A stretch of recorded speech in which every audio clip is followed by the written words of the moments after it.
आदमी की बड़ी विशेषताएं हैं। इस उम्र में अगर आदमी को यह समझ में आता है कि मुझे क्या करना है, आप इस आदमी के सोच देखिए, सोच। मेंस के समय इस आदमी का पैर टूट गया। जज्बा देखो यार, इस आदमी ने बहुत लोगों को आशा दी, आशा कि भैया हम भी कर सकते हैं। एक और बात बताना चाहता हूँ, मैं आज जब कल पूना पहुँचा तो मेरे दो स्टूडेंट हैं महाराष्ट्र कैडर में।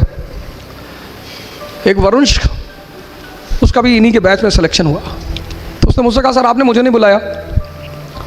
एक आईएएस है, उन्होंने कहा कि सर ये तो बेईमानी है सर। और दोनों लोग आए हैं पर यहाँ नहीं आए, भाई ऑफिसर हैं तो प्रोटोकॉल नहीं आ सकते। तो बोले आपने सैफिन को ही क्यों बुलाया? बुलाने के लिए तो खैर पूरी दुनिया पड़ी होती है, लेकिन इस आदमी की बड़ी विशेषताएं हैं। पहली, 22 साल। इस उम्र में अगर आदमी को यह समझ में आता है कि मुझे क्या करना है, ब्लेसिंग। दूसरी विशेषता, अकबर है ये। अभी मैंने बाहर नेपोलियन कह दिया था, फिर मैंने अमेंड किया अपने आप को कि नहीं नहीं अकबर है, हमेशा जीता। नेपोलियन तो बाद में हारा, नाम उसने भी बहुत कमाया। तो मैंने इनको अभी सुबह कहा कि तुम नेपोलियन हो, फिर मैंने कहा नहीं नहीं अकबर। आप इस आदमी के सोच देखिए, सोच। मैं तो इतना भी नहीं बोलना चाहता था, मैं चाहता था यही आपसे बोले। दूसरी बात, मेंस के समय इस आदमी का पैर टूट गया। जज्बा देखो यार, मेरा ऐसा नहीं कि मैं कोई आईएएस बन गया तो मैं उसका ना आ जाओ, पर इस आदमी से मेरा एक विशेष कुछ है। लोग ऐसा नहीं, सिर्फ इन्हीं से, ऐसे मेरे कुछ स्टूडेंट हैं जिनसे मेरा एक बड़ा विशेष लगाव है। उसके पीछे ये नहीं कि आईएएस बन गए, मैं इनसे कल बोलूंगा मेरा काम कर दो, मैं कभी नहीं बोलूंगा, मालिक ना करे मुझे कभी इनसे कहना पड़े। लेकिन लगाव है इसलिए कि इस आदमी ने बहुत लोगों को आशा दी, आशा कि भैया हम भी कर सकते हैं। नहीं तो आदमी इतना बहाना बनाता है। मेरे दोस्त हैं, उनके भाई हैं, चपरासी हैं बैंक में। उन्होंने पढ़ाई छोड़ दी थी 10th के बाद। मैंने कहा चाचा पढ़ाई क्यों छोड़ दी? बोले हमारे पापा ने हमको साइकिल खरीद कर नहीं दी। इंसान की सबसे बड़ी कमजोरी बहाने बनाना। सैफिन में और मेरे में एक चीज़ कॉमन है, वो मैं आपसे शेयर करूंगा। मेरी माँ लॉयर हैं, एडवोकेट। मेरे फादर पोस्ट ऑफिस में थे। हम बड़ी लोअर मिडिल क्लास से थे। तो मेरे पिताजी ने मेरी माता जी को पढ़ाया। हमारे पास 10-10 बीघे ज़मीन थी उस वक्त। तो 5-6 बीघे ज़मीन तो माता जी को पढ़ाने में बिक गई, 5 बची। तो जब मैं बड़ा हुआ, बाहर निकला, बाहर पढ़ने के लिए मैं दिल्ली आया। फिर और प्रोसेस की ज़रूरत पड़ी, मेरी बहन वो भी आई दिल्ली पढ़ने के लिए। तो पैसे तो थे नहीं घर में। तो ये हुआ कि भाई अब क्या करें? माता जी ने कहा कि ज़मीन बेच दो। तो मेरे पापा ने कहा यार 5 बीघे और बच्चे हैं, इसको भी बेच दोगी तो खाएंगे कैसे? अबे उन्होंने कहा बेच दो यार लड़का हमारा अरबों डॉलर का, बेच दो। तो कुछ भगवान की वो थी कि मैं सुन रहा था उन दोनों आदमी की बातें। बेच दिया साहब ज़मीन। हम तो चले आए, पढ़ते रहे। तो जब मेरा आईएएस के लास्ट अटेम्प्ट में मेंस नहीं हुआ तो मेरी स्थिति एकदम, मतलब मैं उसे बयां ही नहीं कर सकता, उस पर मैं जाना ही नहीं चाहूँगा। 7 महीने बड़ी अजीब सी स्थिति में रहे, क्योंकि हम जो मिडिल क्लास के लोग हैं ना, उनके लिए ये सब तैयारी नहीं है। हमें नौकरी नहीं चाहिए, हमें जगह बनानी है। और सर अगर आपको लगता है कि ज़िंदगी में लड़ाई नहीं करनी पड़ेगी तो आप गलतफहमी में जी रहे हैं सर। लड़ना है सर, ज़िंदगी का मतलब लड़ना। अब आप डिसाइड करो कि कहाँ। चपरासी बन गए सरकारी एसबीआई में, कितनी सैलरी? 25,000। आप सोच के देखो, अगर आप में से बहुत सारे लोग होंगे जिनका महीने का खर्चा 15,000 रुपया होगा, आपका अपना। और अगर आपके घर में 3 भाई बहन हैं तो 45-50 हज़ार तो आप ही लोग खर्चा करते हो। आप सोच को देखो, अगर आपको 25,000 सैलरी मिली तो आपका घर कैसे चलेगा? वो लड़ाई नहीं है। आप कहते हो भाई साहब पढ़ाई करने में बड़ा लड़ाई करना पड़ता है। सर जिंदगी का मतलब लड़ाई है सर, लेकिन कैसे? हंस हंस के। आपने किसी को चाटा मारा, हंस रहे कि भाई साहब मजा आ रहा है, एक मार दूं भाई साहब। गुस्से में नहीं मारना है। जिंदगी मतलब लड़ाई, और लड़ाई मतलब हंस हंस के लड़ना, तभी जीतोगे। फिर मैं वापस आया। फिर मेरे एक दोस्त हैं, उन्होंने वो कोचिंग चलाते थे इलाहाबाद में, तो उन्होंने मुझे बुलाया, बोला भाई हमारे एक पुराने टीचर हैं, वो भाग गए हैं, आप जरा आगे पढ़ा दो। तो मेरी एक्सीडेंटल एंट्री हो गई इसमें। फिर पढ़ाने लगा। तो पहले दिन मैं गया पढ़ाने, तो करीब 50-50 लड़के थे, तो उसमें आधे से ज़्यादा चले गए। मैंने कहा ये क्या हो गया यार। मेरा दोस्त भी बड़ा नाराज हुआ कि क्या पढ़ा दिए यार, सब लड़के भाग गए। फिर मेरे एक सीनियर थे, मैंने कहा यार पढ़ाया तो मैंने बहुत। बोले यही गड़बड़ कर गए, ज़्यादा नहीं पढ़ाना, थोड़ा थोड़ा पढ़ाओ। ये पढ़े लिखे लोग हैं बड़े, इनको बता दो करना क्या है, इनको स्पून फीडिंग मत करो। फिर मैं पढ़ाने लगा। पढ़ाते पढ़ाते एक नया लाइफ मिली। मेरा पहला स्टूडेंट जो IAS हुआ वो राजू शुक्ला, अभी झांसी में है। उसके बाद मुझे वो बड़ा अजीब सा लड़का था। मैंने उससे पूछा कि यार अकबर के बारे में कुछ जानते हो? कहा सर अकबर औरंगजेब ये सब भाई भाई थे।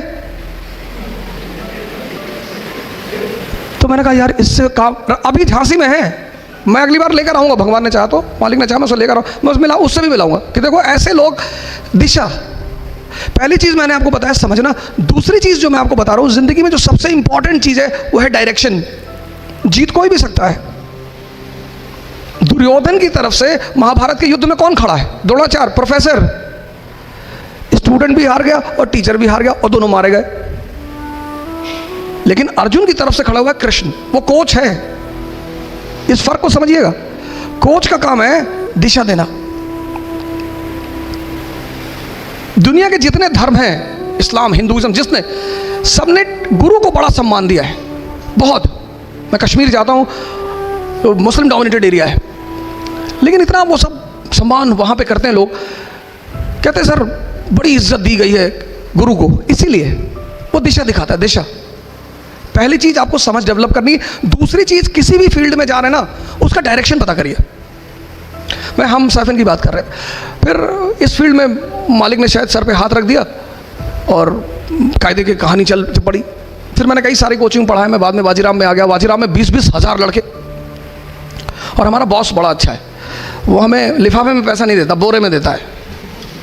कहता बोरा ले आओ और भर लो। तो मैं अपने घर गया, तो जिनको हमने अपनी ज़मीन बेची थी, मैंने उनसे पूछा कितना पैसा लोगे? जितना तुम सोच सकते हो उसका डबल दूंगा, ज़मीन वापस कर दो। उसने कहा कि 20 लाख की है। मैंने कहा 40 ले लो, पर मेरे नाम पे कर दो। हमारे माँ बाप मतलब भगवान।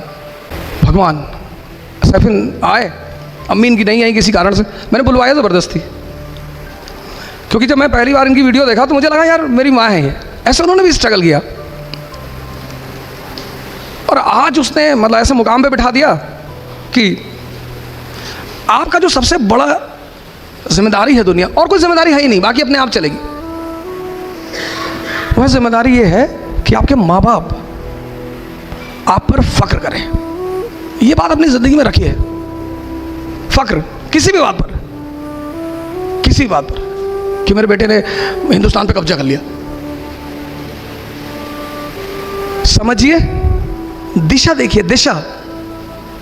मेरे एक दोस्त हैं दानिश फिरोज शमसी, कहते हैं मैं नमाज कभी छोड़ता नहीं, मालिक मेरी सुनता नहीं, तू नमाज कभी पढ़ता नहीं, तेरी इतनी सुनता है। मुझे कहते हो। मैंने कहा पता क्यों सुनता है? क्योंकि अगर मैं एक ब्रेड भी खाता हूँ ना सड़क पे खड़े हो गए, तो मैं उसको शुक्रिया कहता हूँ कि तेरी मर्जी से खा रहा हूँ। मालिक की सबसे बड़ी चीज़ क्या है? शुक्रिया। ICU में जाके देखो,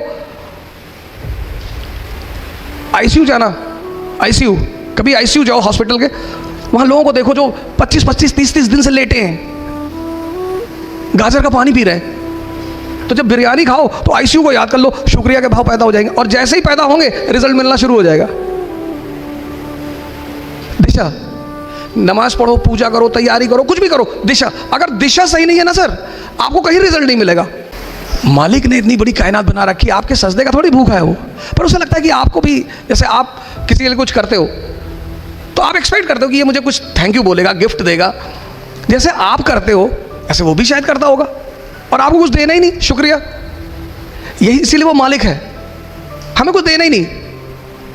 ऐसा कहकर हम अपने आप को बचाते भी है, ये भी एक फायदा है हमारा कि हमें कुछ देना ही नहीं, देना तो घर पड़ता ही है। समझ और दिशा, यार 13 घंटा पढ़ेंगे और पढ़ता है 2 घंटा, वो भी रो गा के। 5 बजे उठ रहे हो, 7 बजे तक एक राउंड मार दिया तुमने। पतन की ये 2 निशानियां हैं। एक तो उसे नींद बहुत आती है। देखो सुबह उठे हो, कितनी अंदर से खुशी हो रही होगी। शुरुआत धीरे करो। सिर्फ एक आज का दिन तुम्हारा बहुत अच्छा जाना चाहिए। जो अपने इस समय का इस्तेमाल कर लेता है ना, प्रेजेंट का, बस वही महान बनता है। नहा वहां के बैठना है, नहीं कि जमा ही लिए जा रहे हैं अंदर ही। तुम देखोगे ना जितने भी राजा महाराजा हैं, देखो हमारे माननीय प्रधानमंत्री जी हैं, कहते हैं सुबह 3 बजे उठते हैं। सुबह उठने का एक अपना महत्व है। शांति, हर धर्म में सुबह पूजा करने की बात कही गई, ध्यान करने की बात कही गई, साधना करने की बात कही गई। जिस आदमी का पतन होना होता है उसके साथ 2 चीजें बहुत होती हैं। एक तो उसे नींद बहुत आती है और दूसरा वो कलह बहुत करता है। पतन की ये 2 निशानियां हैं, एक तो कलह और दूसरा नींद। देखो सुबह उठे हो, कितनी अंदर से खुशी हो रही होगी। जो भी व्यक्ति सूरज उठने के बाद उगता है वो अपने आधे दिन को खत्म कर देता है। 5 बजे उठ रहे हो, 7 बजे तक एक राउंड मार दिया तुमने। पॉजिटिव थॉट का, पढ़ाई का, योग का, ध्यान का, यहां से तुम्हारा दिन शुरू हो रहा है। और निराश किस बात पे हो? निराशा किस बात की है? ये हार जाएंगे? हार जैसी कोई चीज होती ही नहीं।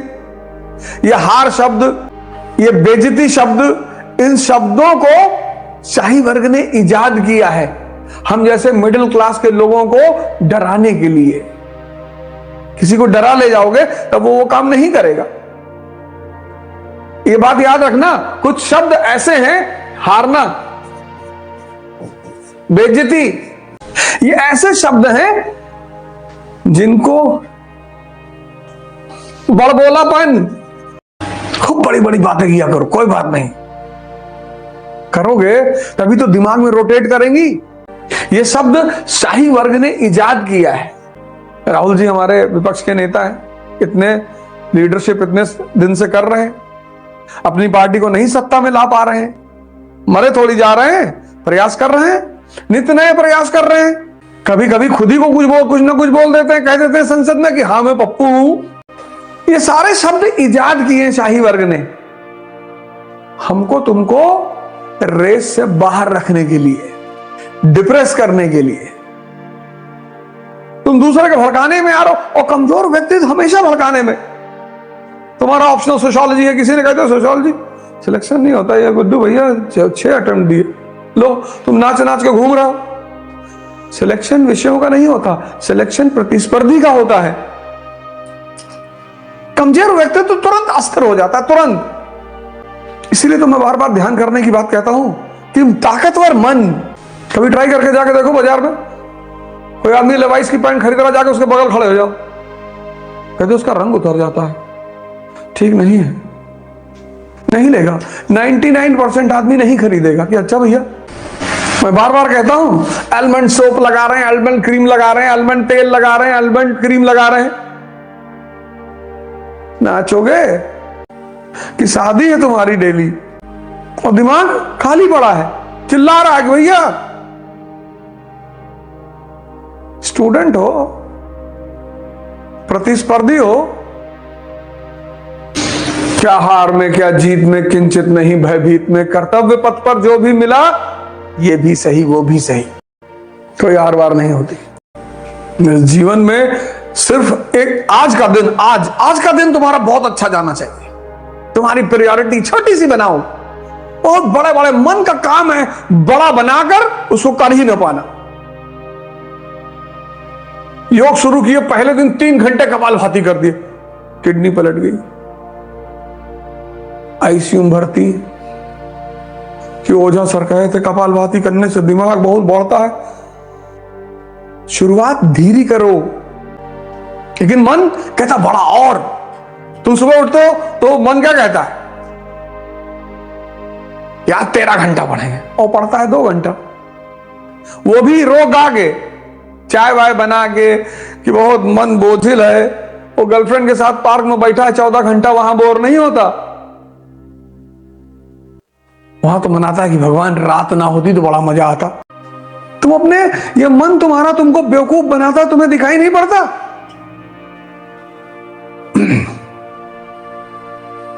मन तुम्हारा 24 घंटे तुमको बेवकूफ बना रहा है, तुमको दिखाई नहीं पड़ रहा है? ये जो मन तुम्हें बेवकूफ बना रहा है प्रतिपल, इसको देख लेना ही ध्यान है। जिन चीजों में तुम कुछ नहीं कर सकते उसके बारे में क्यों सोचते हो? भगवान कृष्ण को पता था कि मम्मी पापा जेल में बंद हैं, हम अभी ना छुड़ा पाएंगे, तो नाच रहे थे गोकुल में। आपको कहा बहुत बदतमीज लड़का है यार, अम्मा पापा बंद है, नाचा था। स्थिति प्रज्ञ अपने समय में जी रहे हैं। जो अपने इस समय का इस्तेमाल कर लेता है ना, प्रेजेंट का, बस वही महान बनता है। इस दुनिया में 95% लोगों को अपना समय काटना है, समय का इस्तेमाल नहीं करना। समय का इस्तेमाल कौन करेगा? जो जिंदा है, जो ध्यानी है, वो समय का इस्तेमाल करेगा। इसलिए मैं कहता हूं 3 जगह जाओ, या तो जिम जाओ, बॉडी ही बन रही है, मंदिर जाओ, व्यक्तित्व बन रहा है, और लाइब्रेरी जाओ, ज्ञान बढ़ रहा है। इन 3 चीजों को छोड़कर बाकी जगह कभी कभार चले जाओ। किसी का निषेध मत करो जीवन में। कुछ लोगों की आदत है, एक एक्सट्रीम छोड़ते हैं तो दूसरा एक्सट्रीम पकड़ लेते हैं। अति किसी भी चीज की खराब है। बैलेंस रहो। कभी पार्क में भी चले जाओ, कभी मूवी भी देख लो, कभी मन कर रहा है 2 घंटा क्रिकेट खेल लो, बैडमिंटन खेल लो। जो सामान्य दिमाग है, ना तो वो पैसे का इस्तेमाल कर पाते हैं और ना समय का इस्तेमाल कर पाते हैं। जब पैसा नहीं है तो समय का सदुपयोग करो, समय तुम्हें पैसा दिलाएगा। आप में से बहुत सारे लोग, भाई हमारे, बहनें हमारी, बेटियां हमारी, उनको लगता होगा मुझे कौन पढ़ाएगा यार, मुझे कौन बताएगा। हम बता रहे हैं ना, हम बता रहे हैं। अभी प्रीलिम्स का बताएंगे कैसे पढ़ा जाता है, मेंस का बताएंगे, 2-3 चैप्टर खत्म होने दो, अभी डायग्राम बना बना के बताएंगे, पढ़ो, हमसे सीखो और अपना विकास करो। 501 रुपए में 2 घंटा समय दे रहा हूं,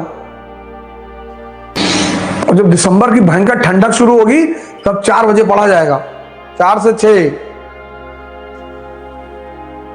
और मां बाप का पैर छू लेना क्लास खत्म होने के बाद। 4 बजे मत उठाना कि चले गए पैर छूने। कभी कभी अति प्रेम भी खतरनाक हो जाता है। जब मां बाप उठे तभी उनका पैर छूना, और छूना जरूर। और तुम्हारे साथ नहीं रहते तो उनको फोन करो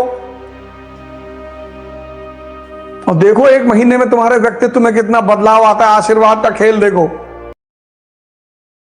जितने लोग लड़ना जानते हैं, किस्मत हमेशा उनके साथ खड़ी होती। कुछ लोग कहते हैं भाग्य बहुत बड़ी चीज होती है, होती होगी। अब सचिन तेंदुलकर अगर भाग्य माने तो उनका बिगड़ेगा ही क्या? सब कुछ तो मिल चुका है, लेकिन अगर हम मानेंगे तो बहुत गड़बड़ हो जाएगी। हम तो मिडिल क्लास के लोग हैं, हम भाग्य को मान ही नहीं सकते। अगर हमने भाग्य मान लिया तो हमारे जीवन से एक चीज खत्म हो जाएगी, और अगर वो खत्म हुई तो हम गए। मैंने हमेशा वो काम किए जो लोगों ने मुझसे कहा कि तुम नहीं कर पाओगे। अगर नहीं भी कर पाए तो कुछ ना कुछ वहां से तो ले ही आए। जितने लोग लड़ना जानते हैं, किस्मत हमेशा उनके साथ खड़ी होती। मैं इसका सबसे बड़ा एग्जाम्पल हूं। मुझे दूसरा कहीं एग्जाम्पल लेने जाने की जरूरत ही नहीं है, मतलब किसी दूसरे एग्जाम्पल को लेने की मुझे जरूरत ही नहीं।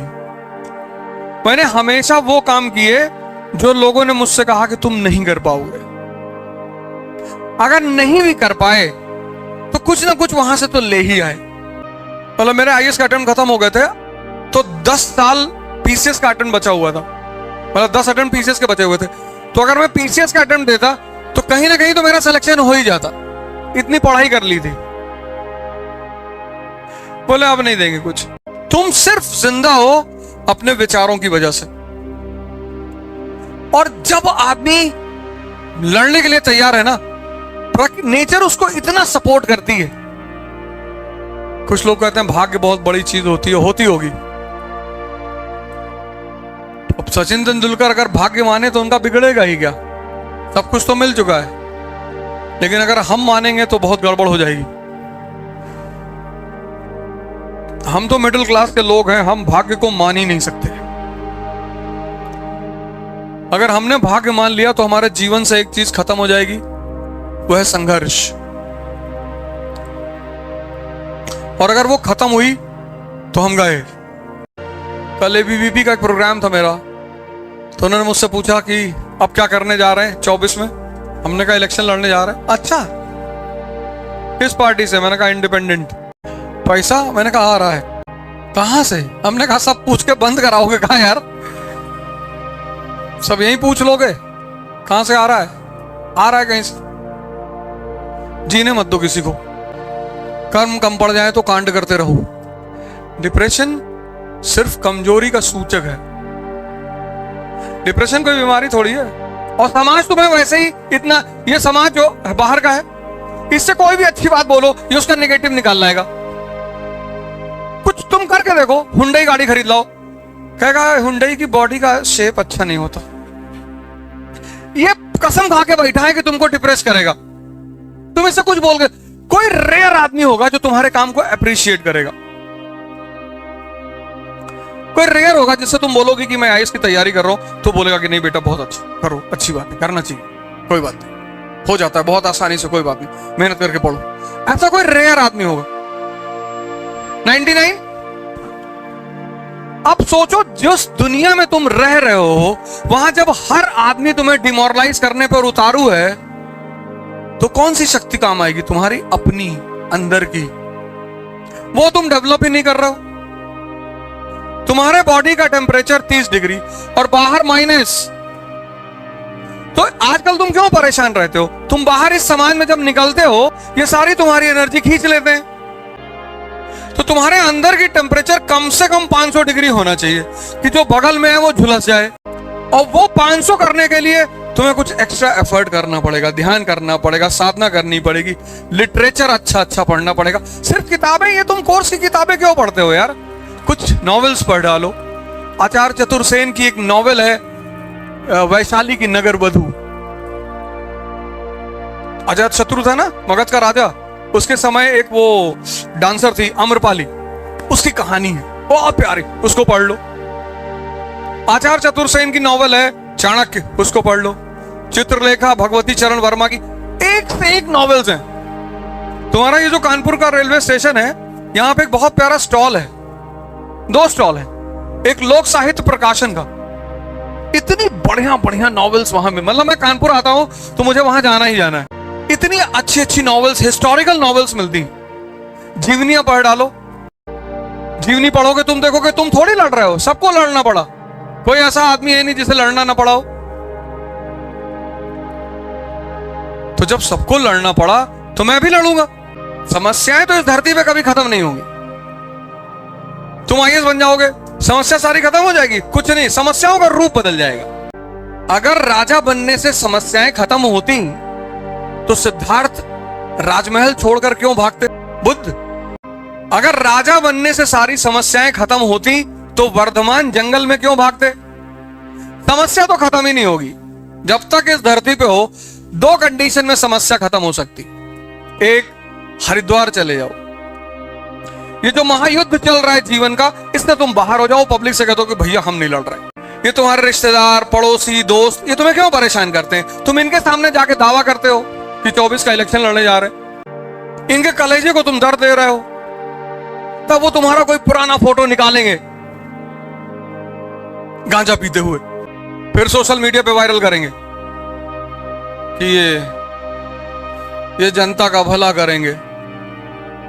तब तुम चिल्लाओगे कि ये कौन कर रहा है, और वो कोई तुम्हारा बहुत करीबी आदमी होगा।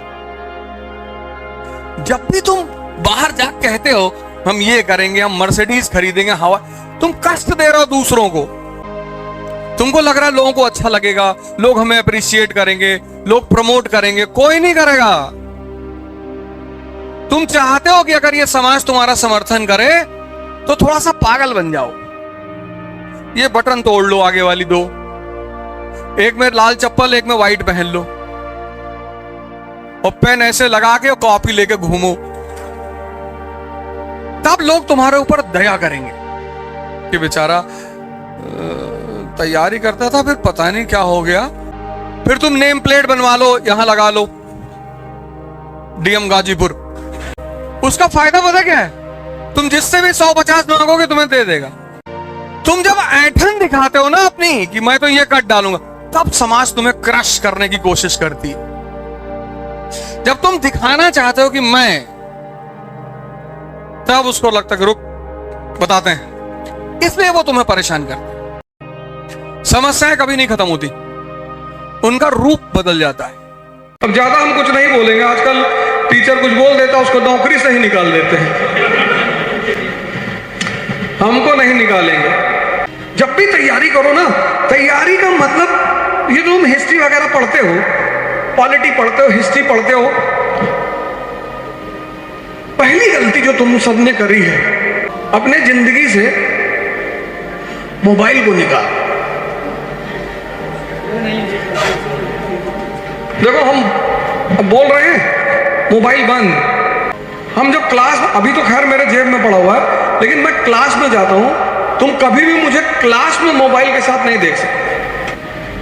फर्स्ट ईयर में, यूनिवर्सिटी में, क्या क्या सब्जेक्ट है तुम्हारा? इंग्लिश और संस्कृत? नहीं, कुछ पूछेगा नहीं, तुम तो टेंशन में आएंगे, मास्टर बेइज्जती करेगा। शिक्षक को कुछ काम नहीं करने चाहिए। एक तो स्टूडेंट की बेइज्जती नहीं करनी चाहिए, मैं तो हमेशा इसके खिलाफ रहता हूं। दूसरा, उसको डिमोरलाइज नहीं करना चाहिए।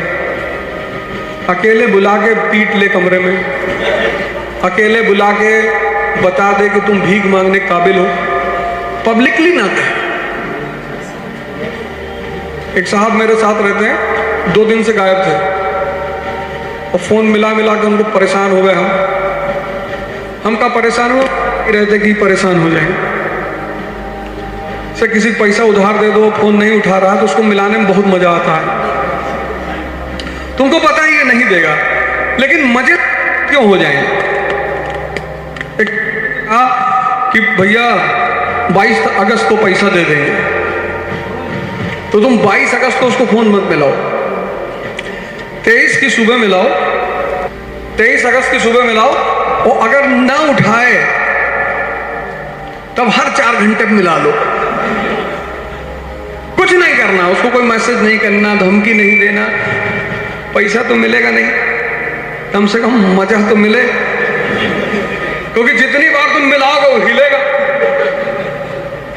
कोई जरूरी थोड़ा है कि तुम पैसा मांगो।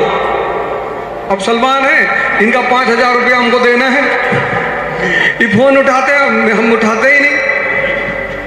अभी कहीं सुने होंगे हमारी इस बात को, तो ये हमारे ऊपर अप्लाई कर देते हैं कि सर को मिला लो। खैर, तुमने जो सबसे पहली गलती की, सबसे पहली, इलाहाबाद ने बहुत बड़ी गलती कर दी, प्रयागराज में। जो पढ़ने का उद्देश्य है, हर एक उद्देश्य है पढ़ना। पढ़ना का उद्देश्य क्या है? सीखना। ये उद्देश्य है, ये। अब जब तुमने ऋग्वेद की अर्थव्यवस्था पढ़ी तो क्या सीखा? ऋग्वैदिक अर्थव्यवस्था पढ़ी होगी ना, ऋग्वैदिक काल पढ़ा होगा जीएस में। तो जब तुमने ऋग्वैदिक काल की अर्थव्यवस्था पढ़ी तो क्या सीखा? सब नोट करते चलना। ये पहली गलती प्रयागराज ने की, उसने पढ़ाई को रटना बना लिया।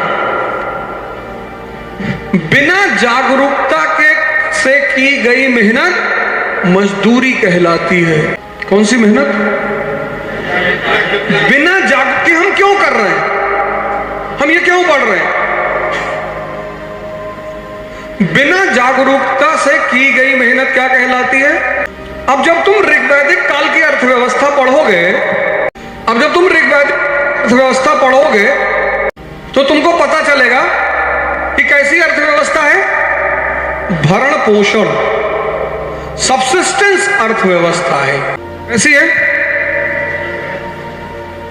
भरण पोषण अर्थव्यवस्था है। रिक्शे वाले की अर्थव्यवस्था है, 400 रुपया डेली कमाएगा और 400 उसका डेली खर्चा। अब ये जो भरण पोषण अर्थव्यवस्था का व्यक्ति है, ये टैक्स दे सकता है? ये कर नहीं दे सकता, ये कर नहीं दे सकता। अब बिना कर के राज्य संभव है? तो ऋग्वैदिक काल में तुम्हें क्या मिलेगा? कबीला मिलेगा, कुरु कबीला, राज्य नहीं है। अब यहीं पर अर्थव्यवस्था पढ़ने के बाद तुमने जो सबसे पहली बात सीखी कि बिना कर के राज्य, ये पहली बात करो यार, फिर से रिवाइव करो इसको तुम लोग। तुम बस पढ़े जा रहे हो, पढ़े जा रहे हो, पढ़े जा रहे हो, तुम सीखना चाहते ही नहीं, तुम रुकना नहीं चाहते। कितनी बड़ी गलती तुम कर रहे हो। तुम्हारा इंटरेस्ट खत्म हो गया है, तुम जबरदस्ती पढ़ रहे हो, रो रो के पढ़ रहे हो, मजबूरी में पढ़ रहे हो, गिड़गिड़ा रहे हो। ये तुमने पूरा खेल ही खत्म कर दिया। इसीलिए तो तुम्हारा पढ़ने में इंटरेस्ट नहीं पैदा हो पा रहा है। जब कोई काम करने से अंदर परिवर्तन तो इंटरेस्ट पैदा होगा? कभी नहीं होगा, तुम्हारा हो ही नहीं रहा है। अब तुमको इसको पढ़ने के बाद क्या हुआ? तुम अफगानिस्तान की तरफ नजर दौड़ाओगे कि यार यहां सेना नहीं है स्थायी, यार यहां प्रशासन नहीं है, यहां की करेंसी क्या है? अफगानिस्तान की करेंसी का नाम बताओ। रूबल। रस्सी लाए हो गई बांधे इन्हें, और क्या करें? और अमेरिका की करेंसी डॉलर, तो पता है सबको। अब यहां करेंसी हो ही नहीं सकती। भरण पोषण अर्थव्यवस्था जो है, भरण पोषण, रिक्शा वाला आईफोन खरीदेगा, रिक्शा वाला दाल खरीदेगा, चावल खरीदेगा, दवा खरीदेगा, रिक्शा वाला हीरा खरीदेगा? नहीं खरीदेगा। यहां करेंसी हो ही नहीं सकती, यहां करेंसी का सवाल ही नहीं उठता। संभव है? तुमने पढ़ने के साथ सीखना छोड़ दिया, इसलिए तुम सब लोगों के लिए पढ़ाई बन गई अभिशाप, मजबूरी, तनाव, दबाव, प्रेशर। भैया कोई बना दे। कौन बनाएगा? मत जो किसी को कुछ बना दे तो भगवान खेल हो जाएगा। जिस दिन इंसान किसी को कुछ बनाने लगेगा तो सबसे पहले तो अपने घर को बना ले जाएगा। जैसे आज भारत में डायनेस्टिक डेमोक्रेसी है, वंशानुगत प्रजातंत्र, एक नई तरह का प्रजातंत्र है, डायनेस्टिक डेमोक्रेसी। कोई एक परिवार नहीं कर रहा है, सब कर रहे हैं। सारी राजनीतिक पार्टियों का भारत में उठा के देख लो। अब ज्यादा हम कुछ नहीं बोलेंगे, आजकल टीचर कुछ बोल देता उसको नौकरी से ही निकाल देते हैं, हमको नहीं निकालेंगे। ये तो ये श्री यथार्थ मेरा वेंचर है इलाहाबाद में, ये मेरी संस्था है।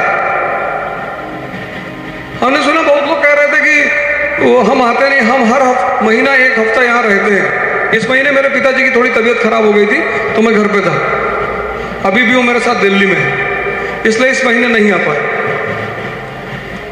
हर महीने मैं इलाहाबाद में एक हफ्ते रहता हूं, चाहे मेरी क्लास शेड्यूल है या नहीं है। ये मेरी संस्था है। हालांकि हमसे बहुत लोग कहते हैं कि मत बताया करो, काहे ना बताएं। चलिए, भारत में सामंतवादी मानसिकता नहीं खत्म हुई, सामंत तो खत्म हो गया, सामंतवादी मानसिकता नहीं खत्म हुई। अब उबर की कैब में जो आदमी बैठता है ना, वो उसके ड्राइवर को अपना ड्राइवर समझता है, वो तुमको सर्विस दे रहा है, तुम उससे बदतमीजी से बात नहीं कर सकते। हम लंबरदार हैं, हम सड़क पे लिटाक चढ़ा देंगे तुमको, तुम लंबरदार अपने घर में हो, कायदे से बैठो।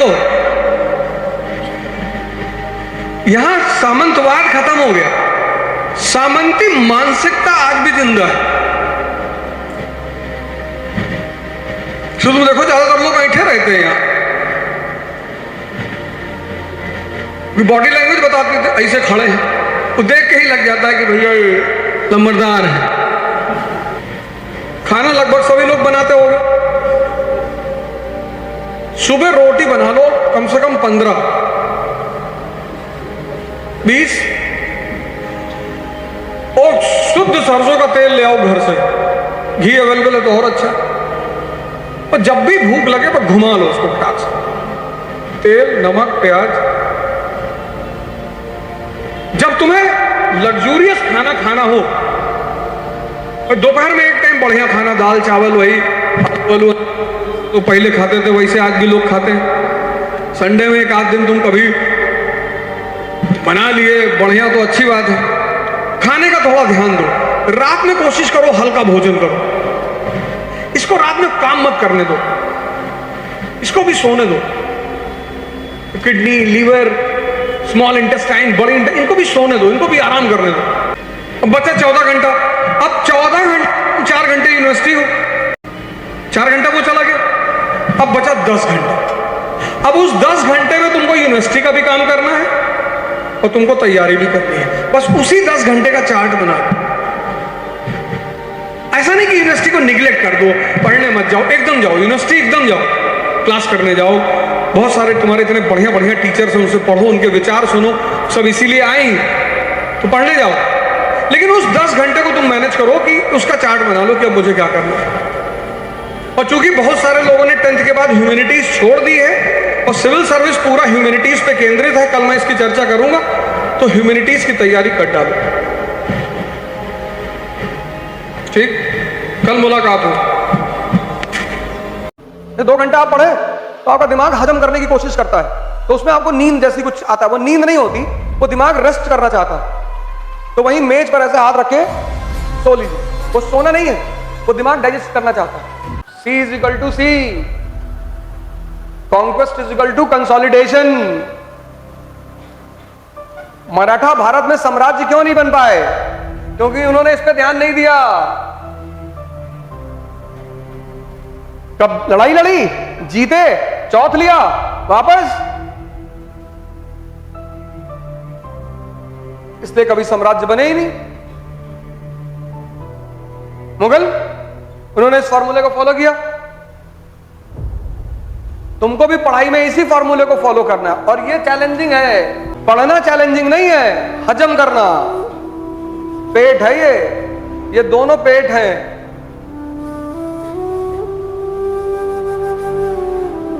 दोपहर में पढ़ना सबसे खतरनाक माना जाता है। 2.5 किलो लंच कर लिए, और पढ़ते पढ़ते एक काम जरूर करा करिए, नैप जरूर लिया करिए। कभी भी सोने के लिए आप बिस्तर पे ना जाएं। 2 घंटा आप पढ़े तो आपका दिमाग हजम करने की कोशिश करता है, तो उसमें आपको नींद जैसी कुछ आता है। वो नींद नहीं होती, वो दिमाग रेस्ट करना चाहता है। तो वहीं मेज पर ऐसे हाथ रखे सो लीजिए। वो सोना नहीं है, वो दिमाग डाइजेस्ट करना चाहता है। लेकिन जब आप वहां से उठ के बिस्तर पे चले जाते हो तो फिर उठते हो रात में 11 बजे।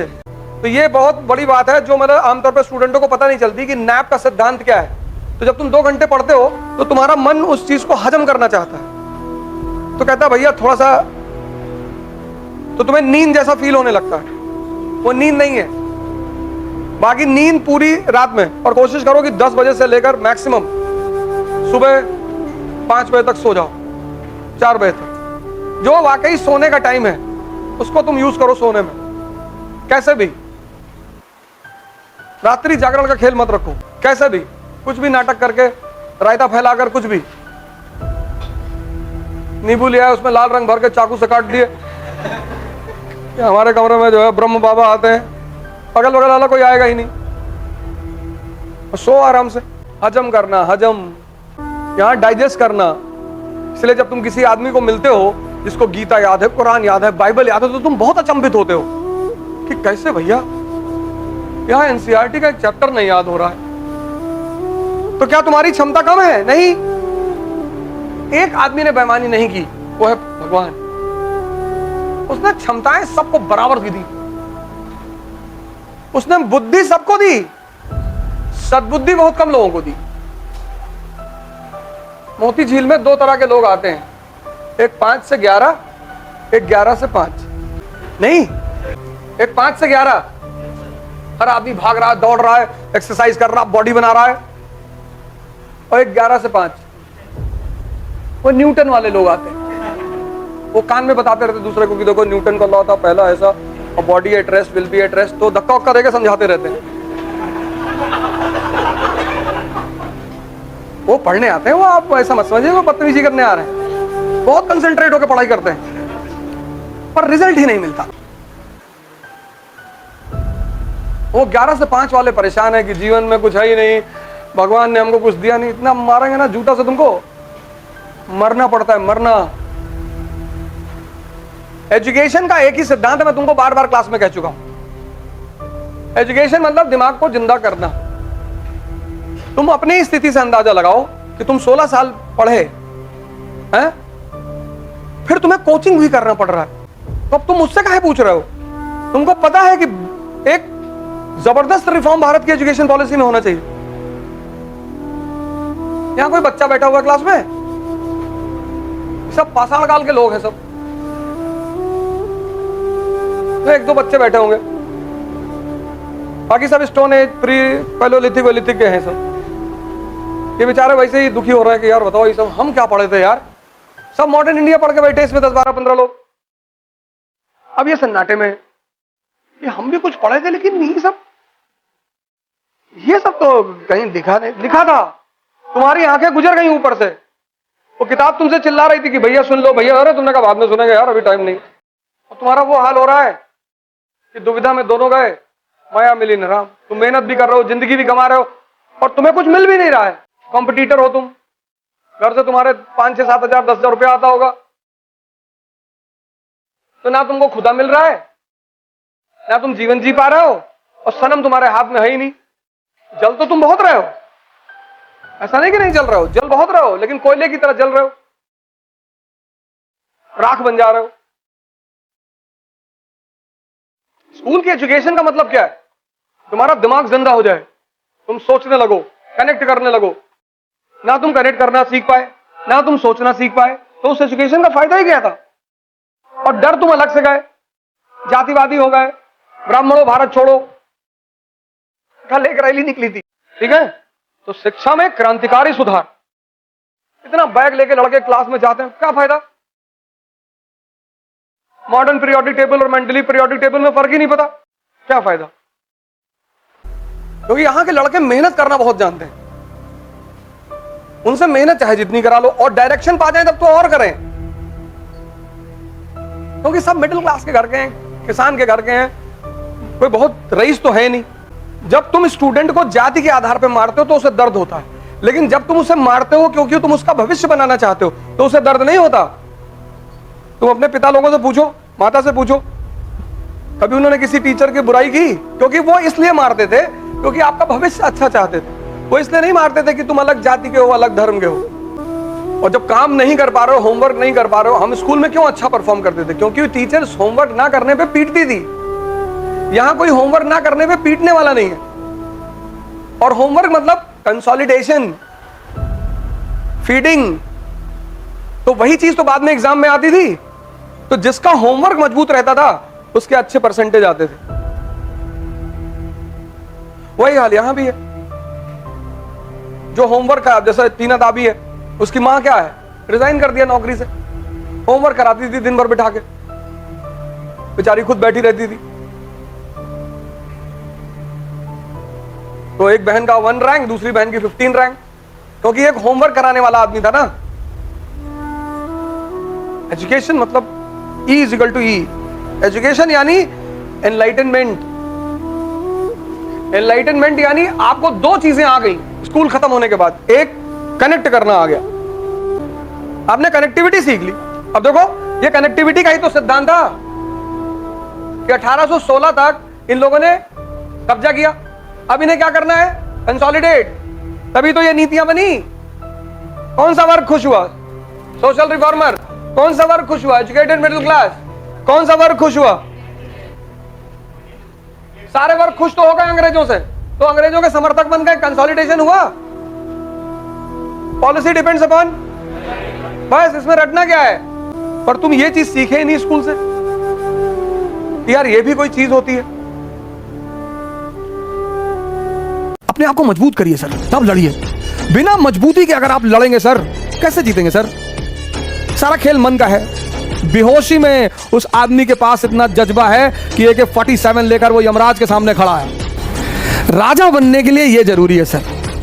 वो बाबा रामदेव, ठीक है, बहुत लोग बाबा रामदेव को गाली देते हैं, लूट लिया। अरे भैया लूट लिया चलो ठीक है। जैसे मेरे पास बहुत लोग आते हैं, सर हमको पहले अटेम्प्ट में निकालना है। अबे तुम आधे अटेम्प्ट में निकाल लो यार।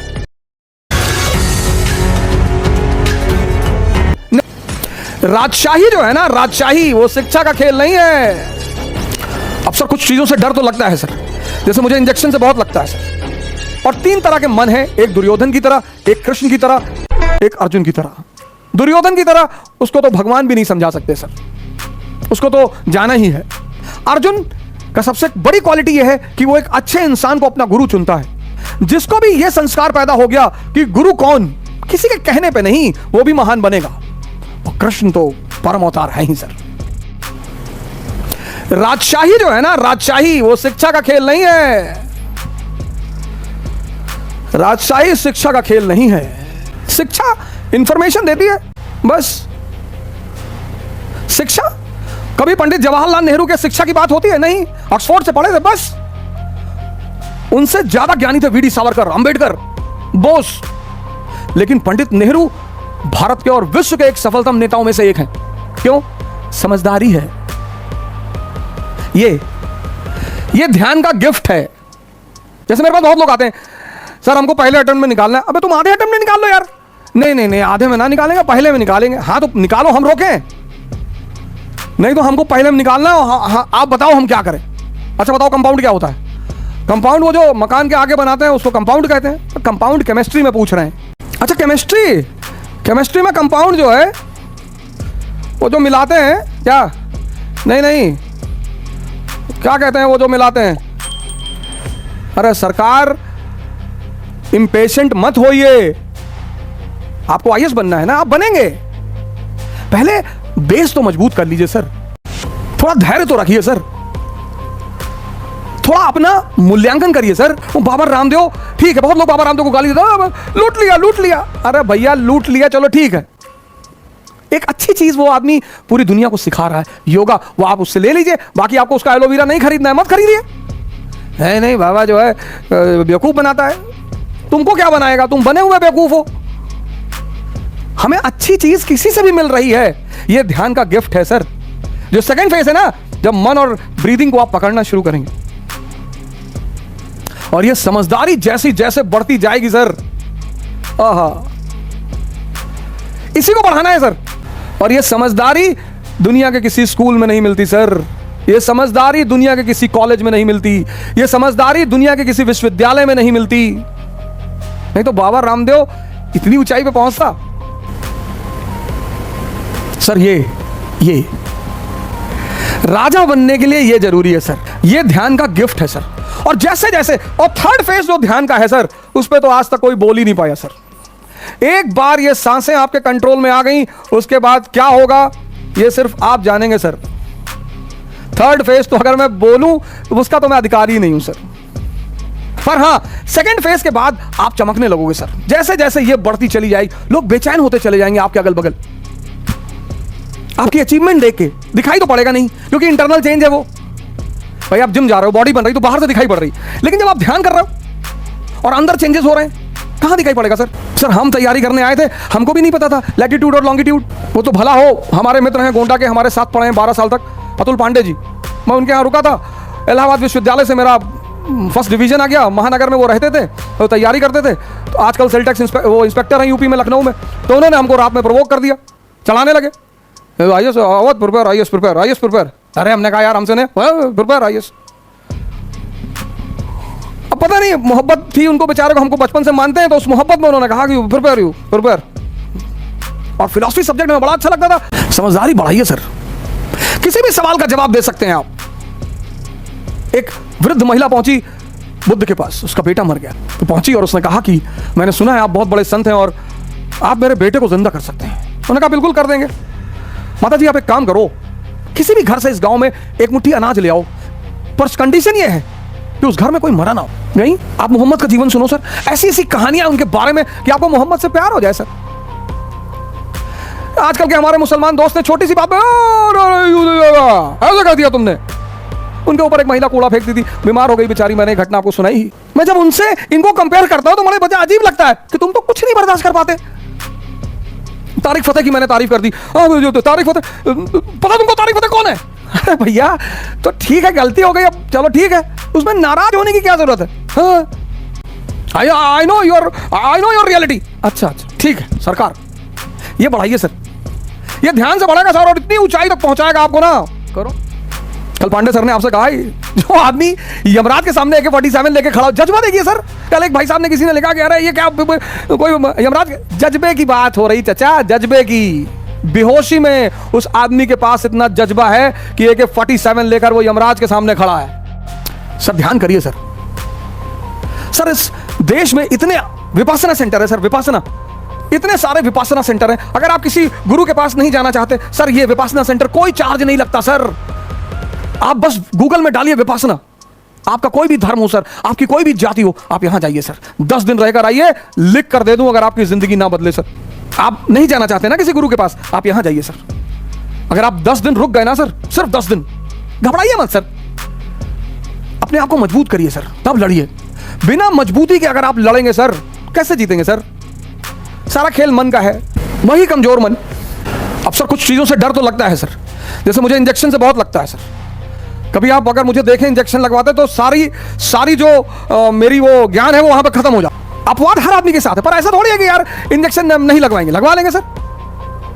खूब सोचते हुए जाते हैं और ऐसा हो गया, ये हो गया, और बिल्कुल एकदम कई बार तो सर अपने आप को संभालना भी पड़ता है ध्यान से। बहुत लोगों ने ध्यान से क्या होगा, ये होगा सर। पहले फेस में सर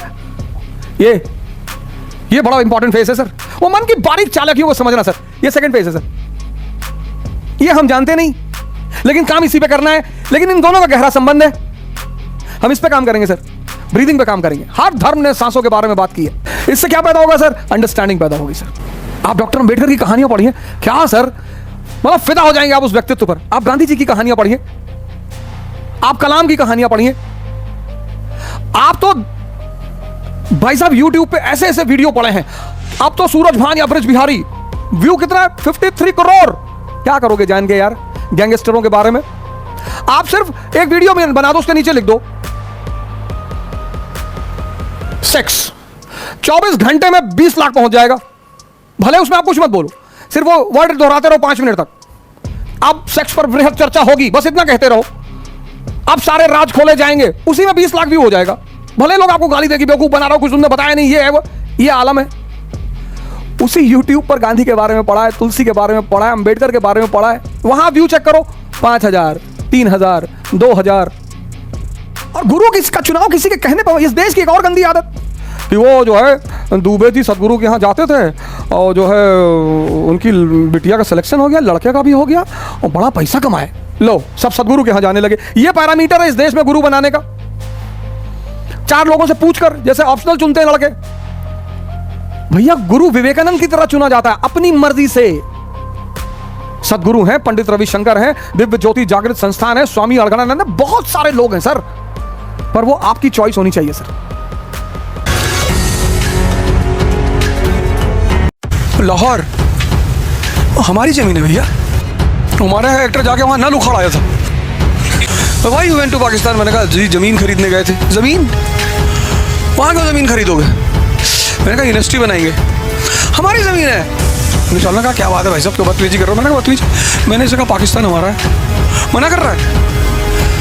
निशाल ने कहा 1-2 गाली और दे दो। मैंने कहा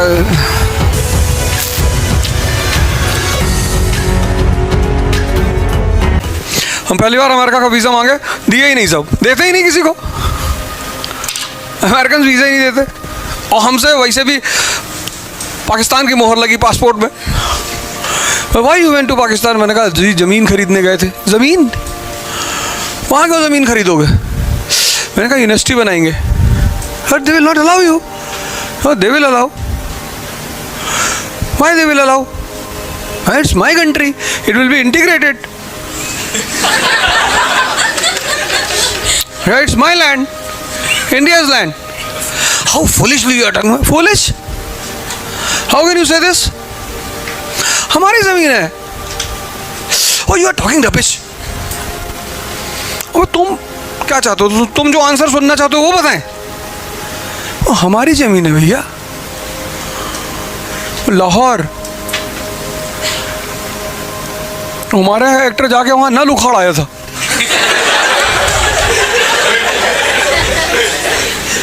वो पुलिस वालों को बुलाए, take him out, unnecessary talking. मैंने कहा अजीब आदमी यार, तुम क्वेश्चन पूछ रहे हो, मैं जवाब दे रहा हूं, अब मेरा जवाब सुनो। पुलिस वालों ने कहा क्या बात है भाई साहब, क्यों बदतमीजी कर रहे हो? मैंने कहा बदतमीजी, मैंने इसे कहा पाकिस्तान हमारा है, मना कर रहा है। पुलिस वालों का एक दो गाली और दे दो। मैंने कहा, फिर मैंने उनको अमेरिकन हिस्ट्री पे एक डॉक्यूमेंट्री बनाई 1787 से 1945 तक, डायग्राम वाइग्राम बना के दिया। ओ बोले very good, it's appreciable, you come to America? अरे मैंने कहा जी बाबूजी। तुरंत वीजा दिया। वहाँ जातिवाद नहीं पूछते, कोलंबिया ही तो पहुंचे डॉक्टर अंबेडकर, वहाँ किसी ने उनके साथ मना नहीं किया कि तुम्हारे साथ खेलेंगे नहीं, बैठेंगे नहीं। ये पागल हिंदुस्तानी तभी तो भिखमंगे हैं। अभी इस वीडियो को मेरी निकालेंगे, एंटी इंडिया, एंटी इंडिया, ये देखो एंटी इंडिया, एंटी इंडिया है। जाके अमेरिका में भीख मांगते रहते हो दिन भर बैठ के। देखो कितनी इज्जत दिया उन्होंने टैलेंट को। कोलंबिया यूनिवर्सिटी से वो आदमी पढ़ा, पीएचडी किया, तो उन्होंने डीएससी भी करवाई, डॉक्टर ऑफ साइंस। बोले और पढ़ो, और तुम बहुत पढ़ने में तेज हो यार, और पढ़ो। यहाँ बेचारों को पढ़ने ही नहीं दे रहे थे। एल्फिंस्टन कॉलेज मुंबई में संस्कृत पढ़ने ही नहीं दिया, कहा अनटचेबल। तब पर्शियन पढ़ा वो आदमी, उसमें सबसे ज़्यादा नंबर। ये सब तुमको पता ही नहीं क्या? ये तो तुमको भी अम्बेडकर से प्यार हो जाए, तुम किसी भी कास्ट के हो, टैलेंट से ही तो प्यार होता है। किसी से नफरत मत करो, पढ़ो क्या कह रहा है वो आदमी। नफरत करना विकल्प नहीं होता है। हम अगर अम्बेडकर से नफरत करते ना, यहाँ कभी पहुँच ही नहीं पाते। मैं यहाँ खड़ा हूँ डॉक्टर अम्बेडकर की वजह से। उस आदमी से मैंने सीखा कि पढ़ना है किसी भी कीमत पर, कुछ भी हो जाए पढ़ना है, चाहे बोरे पे बैठना पड़े पढ़ना है। क्योंकि वो आदमी तो बोरे पे बैठ के पढ़ा लपोली के स्कूल में। वहां से मुझे कहा वो जज्बा मिला पढ़ने का कि पढ़ना है बॉस, मुझे भी किंग जॉर्ज के सामने खड़ा होना है।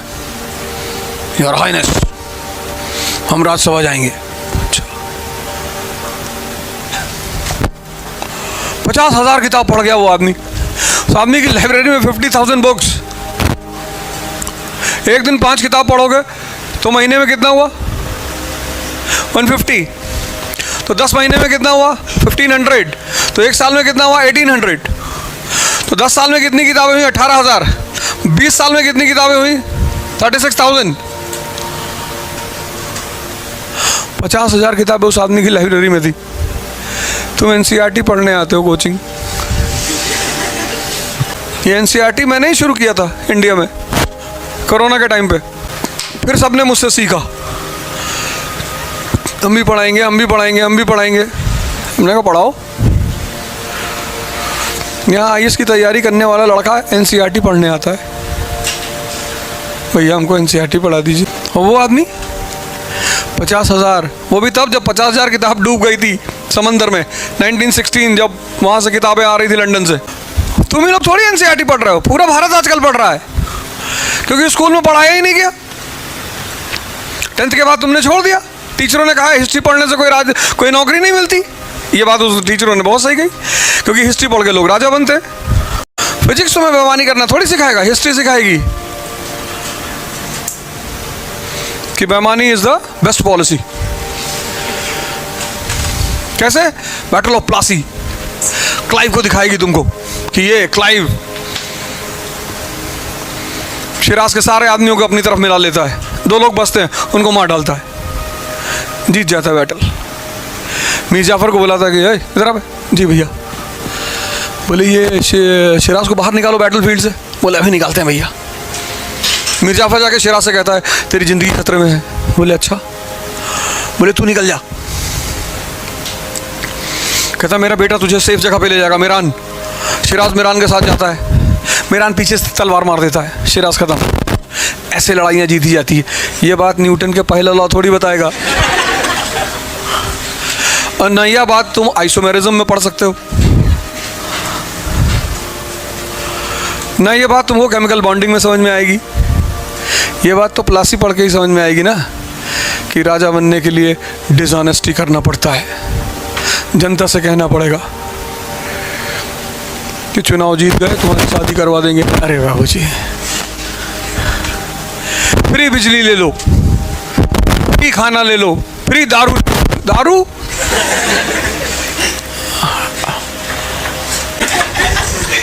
अरे मैं झूठ कह रहा हूं भैया, तुम तो ऐसे देख रहे हो जैसे कोई ये चीज तुमने देखी नहीं अपने सामने। देखते हो कि नहीं देखते हो? तो तुम उधर केमिस्ट्री फिजिक्स में बिजी थे, इधर हिस्ट्री पढ़े वाले सब पार्लियामेंट में पहुंच गए।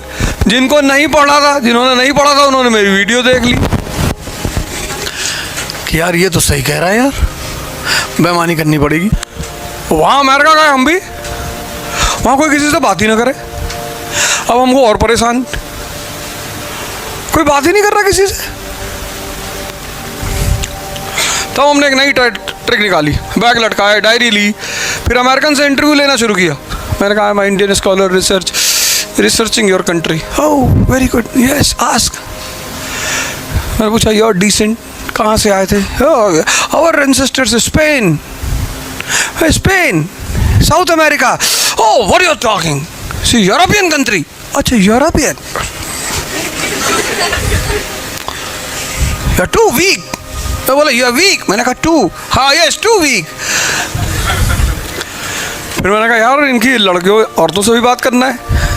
मैंने कहा the highest wisdom in the world is of American women. Oh या,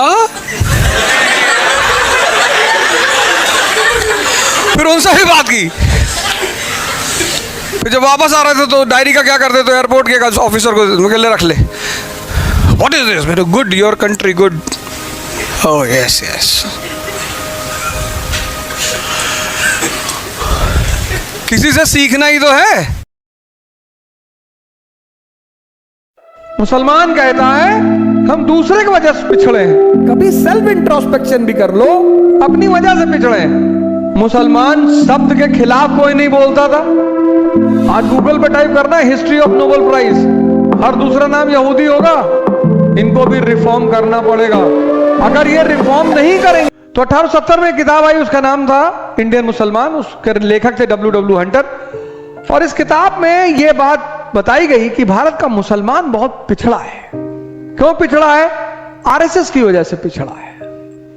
हाँ आरएसएस, बोले भैया अभी है नहीं, आरएसएस तो 1925 में पैदा हुई। ये इस देश के मुसलमान की सबसे बड़ी दिक्कत। वो अपने पिछड़ेपन का जिम्मेदार दूसरे को मानता है, और जो भी अपने पिछड़ेपन का जिम्मेदार दूसरे को मानेगा वो भीख मांगेगा। अब ऐसे ही डॉक्टर अंबेडकर सोच लेते, सारा दिमाग नेगेटिविटी से भर लेते, तो पढ़ पाते? कभी नहीं पढ़ पाते।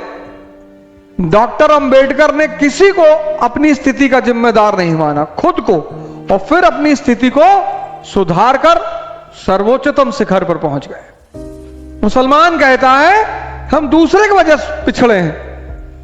1206 से 1707 मुसलमान शासक, 1858 से 1947 प्रो मुस्लिम गवर्नमेंट, 1951 से लेकर 2014 मुसलमान शब्द के खिलाफ कोई नहीं बोलता था, और तुम पिछड़ गए। तो इस किताब में दिखाया कि भाई मुसलमान बहुत पिछड़े हैं, अपनी वजह से पिछड़े हैं, किसी की वजह से नहीं पिछड़े, अपनी वजह से। शिक्षा पे ध्यान दो, 10 साल चपक के बच्चों को निकाल घर से ले जाओ, पढ़ाओ, पढ़ाई कंपलसरी कर दो। देखो 10 साल के अंदर तुम्हारा पिछड़ापन गायब होता है कि नहीं गायब होता है। आज गूगल पे टाइप करना है हिस्ट्री ऑफ नोबेल प्राइज, हर दूसरा नाम यहूदी होगा। ईरान को एक साइंटिस्ट को मारे थे, रोबोट से मरवाए थे सब, रोबोट स्मगल करा दिया, खुद ही असेंबल कर लिया अपने आप को। इतनी हाइपर टेक्नोलॉजी उनके पास है। हिंदू धर्म परेशान हुआ, पिछड़ा, तो महमूद गजनी ने लूटा, तो फिर हिंदुओं ने रिफॉर्म किया, तब मजबूत हुए। ईसाईयत पिछड़ी तो बारबरियों ने लूटा, फिर उन्होंने रिफॉर्म किया, तब आज आगे हुए। ऐसे मुसलमान आज पिछड़े हैं, इनको भी रिफॉर्म करना पड़ेगा। अगर ये रिफॉर्म नहीं करेंगे, सुधार नहीं करेंगे, कुछ नहीं होगा। भाई हिंदू पिछड़े थे, कमजोर थे, तभी तो लूटे गए पंजाब से सोमनाथ तक। फिर उन्होंने रिफॉर्म किया, फिर ताकतवर हुए। जो भी पिछड़ा है इसका मतलब कमजोर है, रिफॉर्म कर ले, सुधार कर ले। कल मैंने तुमको तरीका बताया, तुमने लगाया, एक दिन में 1% सुधार हुआ, 10 दिन में 10% हो जाएगा, और 100 दिन में 100%, यानी 3 महीना, 90 दिन मान लो। तो मैं कहता हूं 6 महीना, 6 महीने में क्या हाल हो जाएगा तुम्हारा। तो इस किताब ने कहा, जो किताब थी इंडियन मुसलमान, इसने कहा कि मुसलमान बहुत पिछड़े हुए हैं, गरीब हैं। तो अमरोहा के एक मुसलमान जज थे, उनका नाम था सर सैयद अहमद खान। उनको मुसलमानों की इस कंडीशन पे बड़ी दया आई। सर सैयद अहमद खान, इनको बड़ा दुख हुआ सर सैयद को कि भाई हमारे कौम के लोग पिछड़े हुए हैं, तो हम अपने कौम के लिए कुछ ना कुछ करेंगे। तो इन्होंने सरकार से कहा कि साहब हम अपनी कौम के लिए कुछ करना चाहते हैं। बोले करो। तो 1875 में इन्होंने एक कॉलेज की स्थापना की, 1875। उस कॉलेज का नाम था Anglo Mohammedan oriental college, Anglo Mohammedan oriental college. यही एंग्लो मोहम्मडन ओरिएंटल कॉलेज बाद में बना AMU, अलीगढ़ मुस्लिम यूनिवर्सिटी। दुनिया के एक अच्छे संस्थानों में उसका नाम है, अच्छी यूनिवर्सिटी है अलीगढ़ मुस्लिम यूनिवर्सिटी। तो ये बनी AMU बाद में। 1870 में क्या हुआ, किताब आई।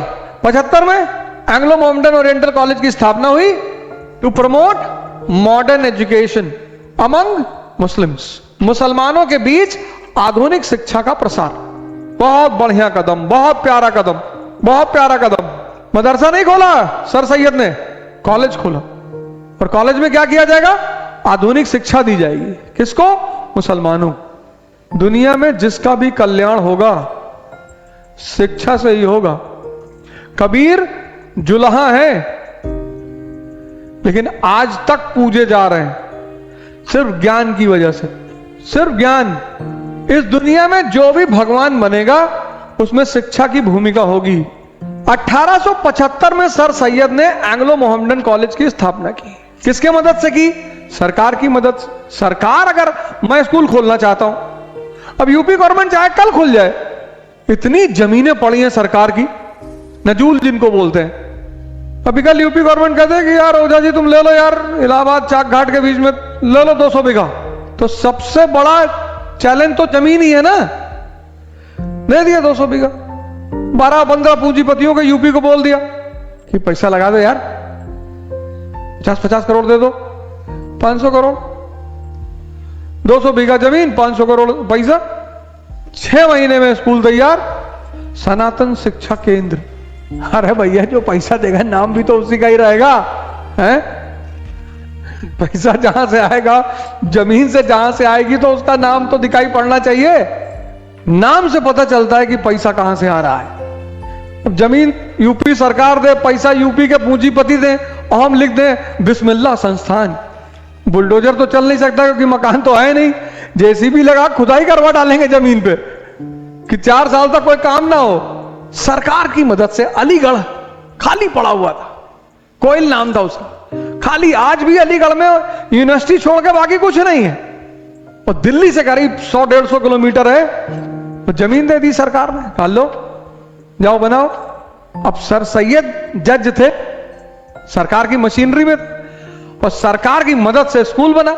तो जब सरकार की मदद से स्कूल बना, अब सर सैयद का झुकाव किधर होगा, सरकार की तरफ। और यहीं से हिंदू मुस्लिम के बीच में रिफ्ट की शुरुआत, यहीं से।